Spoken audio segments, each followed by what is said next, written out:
Hello friends, welcome in my YouTube channel technical math study. आज हम class 10th का chapter 2 बहुपद पढ़ने वाले हैं।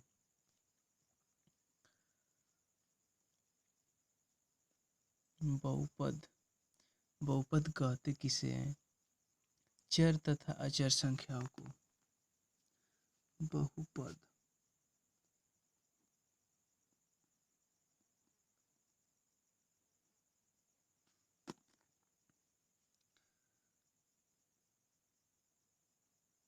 चर और अचर संख्याओं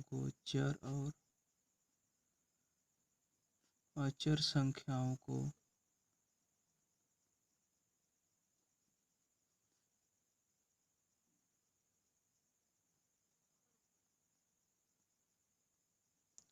चिन्हों द्वारा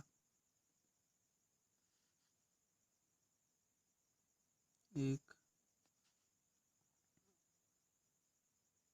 या एक से अधिक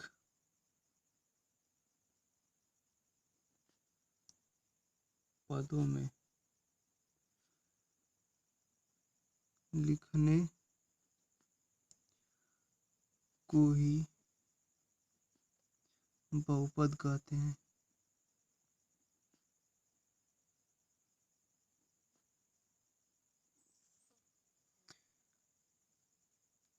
बहुपद को घात के अनुसार कई भागों में विभाजित किया गया है। पहला होता है जिस रैखिक बहुपद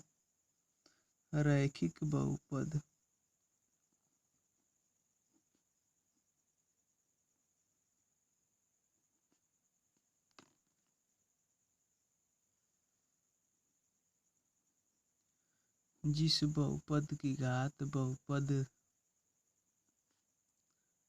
के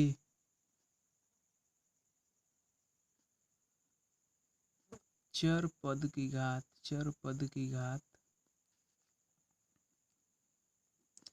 एक होती है, उसे रैखिक बहुपद कहते हैं। रैखिक बहुपद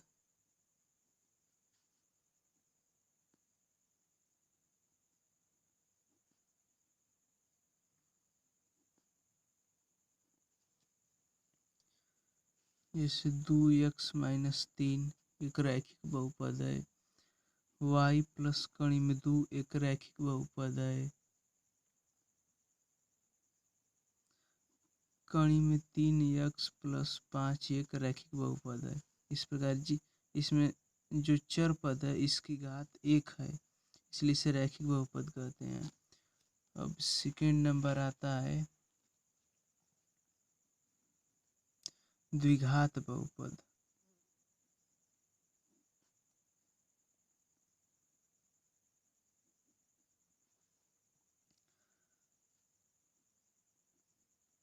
तो जिस बहुपद के चर पद की घात 2 होती है,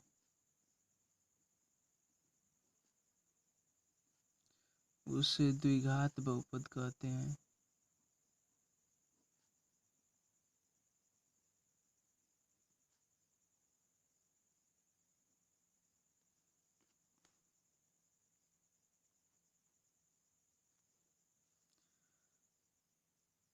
एग्जाम्पल के लिए y² - 2 एक द्विघात बहुपद है।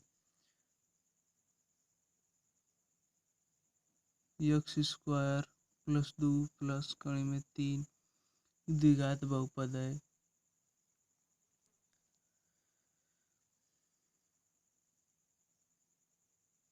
और एक थर्ड नंबर त्रिघात बहुपद।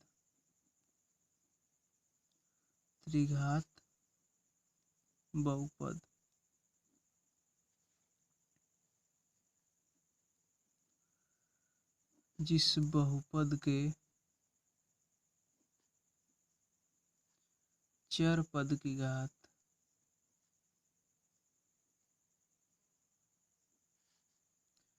3 होती है, उसे त्रिघात बहुपद कहते हैं।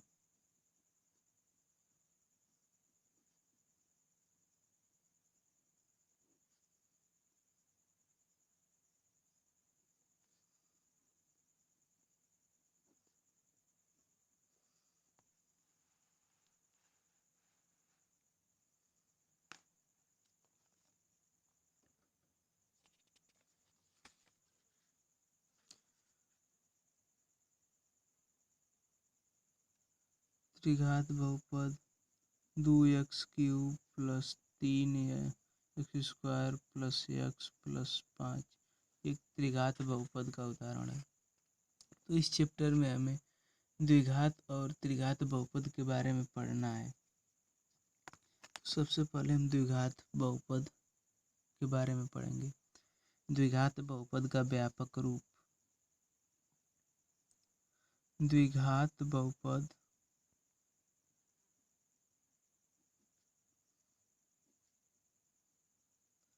का व्यापक रूप मतलब द्विघात बहुपद किस रूप का होता है।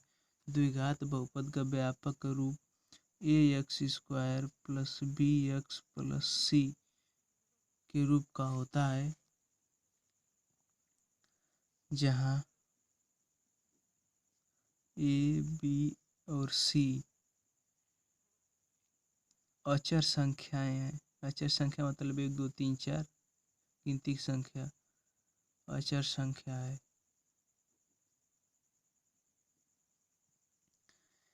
द्विघात बहुपद के दो शून्यक होते हैं। द्विघात बहुपद के दो शून्यक होते हैं जिन्हें हम अल्फा और बीटा कहते हैं। अल्फा और बीटा नाम दिया जाता है। द्विघात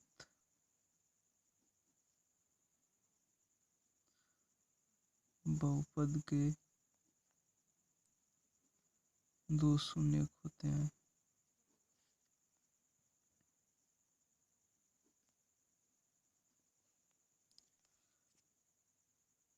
एक को हम अल्फा लिखते हैं, अल्फा, और दूसरा हो गया बीटा।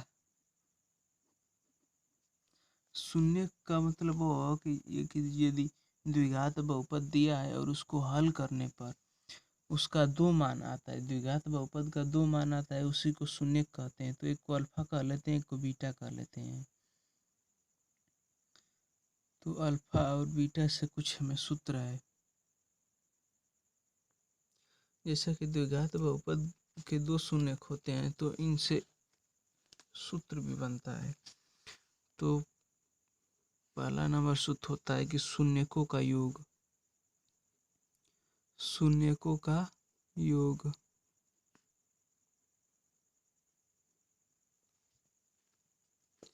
तो ये होता है कि -x का गुणांक, -x का गुणांक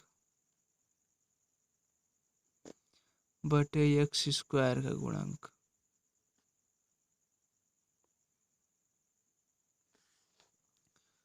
तो ये हमारा सूत्र हो जाता है कि अल्फा प्लस बीटा बराबर द्विघात बहुपद का व्यापक रूप हमने बताया था कि ax² plus bx plus c होता है। तो -x का गुणांक b हो जाता है। ये माइनस सूत्र में होता है, इसलिए -x का गुणांक b हो गया और x² का गुणांक a हो गया। तो ये हमारा सूत्र बन जाता है कि शून्यकों का योग बराबर x का -x का गुणांक बटे x² का गुणांक। तो अल्फा प्लस बीटा बराबर -b बटा a। और सेकेंड नंबर सूत्र हो जाता है कि शून्यकों का गुणनफल। शून्यकों का गुणनफल, शून्यकों का गुणनफल होता है तो अचर पद बटे x² का गुणांक। तो अल्फा इंटू बीटा बराबर अचर पद, इसमें द्विघात बहुपद के व्यापक सूत्र में ये अचर है तो ये अचर पद c हो जाता है और x² का गुणांक a हो जाता है। तो ये हमारा सूत्र बन जाता है अल्फा इंटू बीटा बराबर c बटा a।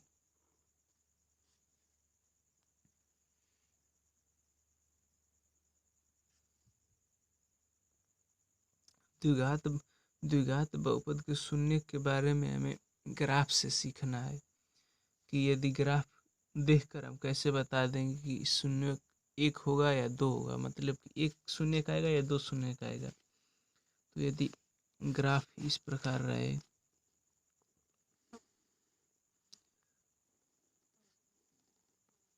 ये x अक्ष, ये y अक्ष, ये y डैश, ये x डैश। तो यदि किसी बहुपद का ग्राफ यक्स अक्ष को जितनी बार काटता है, जैसे कि यदि इस प्रकार इसका ग्राफ बने तो जिस बहुपद का ये ग्राफ है इसके दो शून्यक होंगे। यक्स अक्ष को ये जितनी बार काटेगा उतने शून्यक होते हैं। तो एक बार ये काट दिया, एक बार ये काट दिया, इससे हमें मतलब नहीं है। यक्स अक्ष को जिस स्थान पर जितनी बार काटता है उसके उतने शून्यक होते हैं। तो इस ग्राफ को देखकर हम यह कह सकते हैं कि इसके दो शून्यक हैं। तो हम लिख सकते हैं कि इसके दो शून्यक हैं।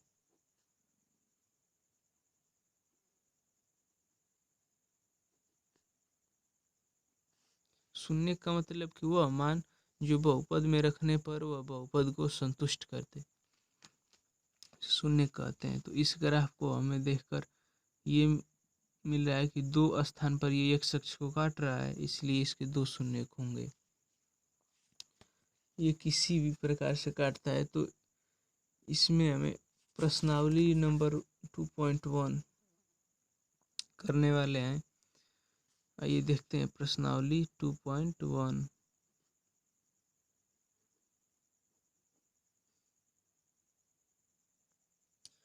प्रश्नावली नंबर 2.1 में केवल एक ही सवाल है और ये है कि किसी बहुपद px के लिए y बराबर px ग्राफ नीचे दिया गया है। ये सभी ग्राफ दिए हैं इस बहुपद के। ग्राफ नीचे आकृति 2.10 में दिया गया है। प्रत्येक स्थिति में px के शून्यकों की संख्या बताइए। मैंने बताया था कि यदि ग्राफ में x अक्ष को ग्राफ जितनी बार काटेगा उतने शून्यक होंगे। तो ये ग्राफ है, ये x अक्ष, ये y अक्ष। तो ये जो तीर काटा है ये बस y अक्ष को काटा है, x अक्ष को नहीं काटा है। तो इसके एक भी शून्यक नहीं होंगे। तो इसको लिख देंगे कि कोई शून्यक नहीं। इसमें ये सेकंड नंबर दिया है, ये ग्राफ है, देखिए ये x अक्ष को एक बार काट रहा है, फिर यहाँ पे y अक्ष को काट रहा है, लेकिन हमको बस x अक्ष से मतलब है। तो ये x अक्ष को एक बार काट रहा है तो लिख देंगे कि इसके एक शून्यक होगा। और ग्राफ थर्ड में इसमें x अक्ष को एक बार काट दिया, दो बार काट रहा है, तीन बार काट रहा है, मतलब ऐसे आ रहा है। तो x अक्ष को एक बार काट दिया, फिर ऊपर जा रहा है तो x अक्ष को काट दिया, फिर y अक्ष को काटते हुए फिर x अक्ष को काट रहा है। मतलब कि x अक्ष को एक, दो, तीन बार काट रहा है। तो इसके तीन शून्यक हो जाएंगे। और ये इसी में फोर्थ नंबर दिया है, x अक्ष को केवल दो स्थानों में काटा है तो इसके दो शून्यक होंगे। यहाँ पे x अक्ष को एक, दो, तीन, चार काटा है तो इसके चार शून्यक होंगे। एक, दो, तीन, यहाँ पे x अक्ष को तीन बार काटा है या उसको टच किया है तो इसके तीन शून्यक हो जाएंगे। प्रश्नावली 2.1 में बस ये एक ही सवाल है और सिर्फ शून्यक ही देखकर, फिगर ग्राफ को देखकर शून्यक बताना है। तो ये हमारा हो गया, प्रश्नावली 2.1 कंप्लीट हुआ। अब इसमें हमें पढ़ना है कि द्विघात बहुपद के शून्यकों में संबंध।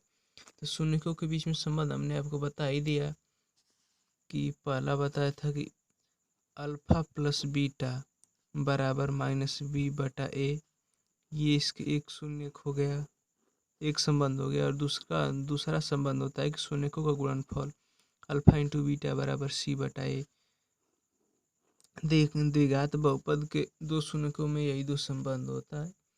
अल्फा प्लस बीटा मतलब कि शून्यकों का योग -b/a, और अल्फा इंटू बीटा शून्यकों का गुणनफल, इसको कहते हैं कि c/a, मतलब अचर पद का गुणांक, अचर पद बटे x² का गुणांक। इसे हमने आपको बता ही दिया है।